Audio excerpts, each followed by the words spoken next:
Bonjour mes chers amis, voilà une nouvelle vidéo concernant l'électrophysiologie cardiaque. Donc premièrement, le cœur, il contient deux types cellulaires. Les cellules nodales, il y en a le nœud sinusal, le nœud auriculoventriculaire, le faisceau de His et le réseau de Purkinje. Ce sont des cellules qui produisent et conduisent les impulsions. Par contre, il y en a les cellules musculaires myocardiques, ce sont les cellules qui répondent à ces impulsions par une contraction. Donc, la cellule myocardique au repos, elle est polarisée, c'est-à-dire elle est comme la cellule nerveuse, l'intérieur négative et l'extérieur positive. Cette dépolarisation, elle est sous la dépendance des gradients de concentration en potassium de part et d'autre de la membrane. En cas d'une excitation par un stimulus, cela va déclencher une dépolarisation membranaire avec une inversion de charge, c'est-à-dire interne positive, externe négative. Elle est suivie d'une repolarisation. Celle-là, la repolarisation correspond au retour à l'état initial. Donc voilà le potentiel d'action d'une cellule myocardique. Il comprend 5 étapes ou 5 phases de 0 à 4. Donc il est caractérisé par l'existence d'un plateau.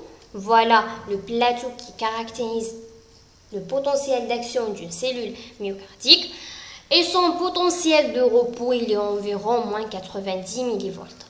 Donc, premièrement, la phase 0, c'est la phase de dépolarisation. Elle est provoquée par l'ouverture d'un canal sodique permettant l'entrée passive du sodium dans la cellule. Voilà. Puis on a la phase 1, celle-là, à ce niveau-là. Correspond à une repolarisation initiale, c'est-à-dire la sortie du K+. Puis on a la phase 2 qui correspond à la phase de plateau.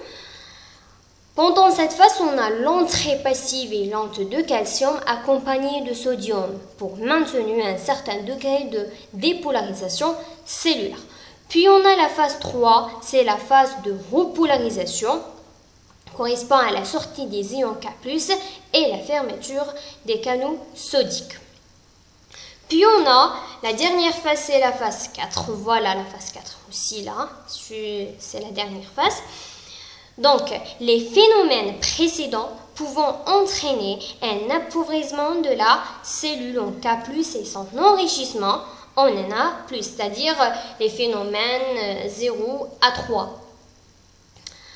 Donc, il y a des mouvements ioniques inverses actifs qui se font contre le gradient de concentration grâce à des mécanismes appelés pompes NaK+, ATPase. Puis, on a le potentiel d'action d'une cellule nodale. Il est dépourvu de plateau et son potentiel de repos, il est environ moins 60 mV. Donc, il est constitué aussi de 3 phases. Premièrement, il y en a une dépolarisation, puis on a la repolarisation, puis il y en a cette phase 4 qui correspond à la pente de dépolarisation diastolique lente, pendant laquelle la pompe à sodium rétablit les concentrations initiales de Na+, et K+, de part et d'autre de la membrane. Voilà concerne l'électrophysiologie cardiaque. Si vous avez des questions, bien sûr, vous pouvez les poser en commentaire. Et merci.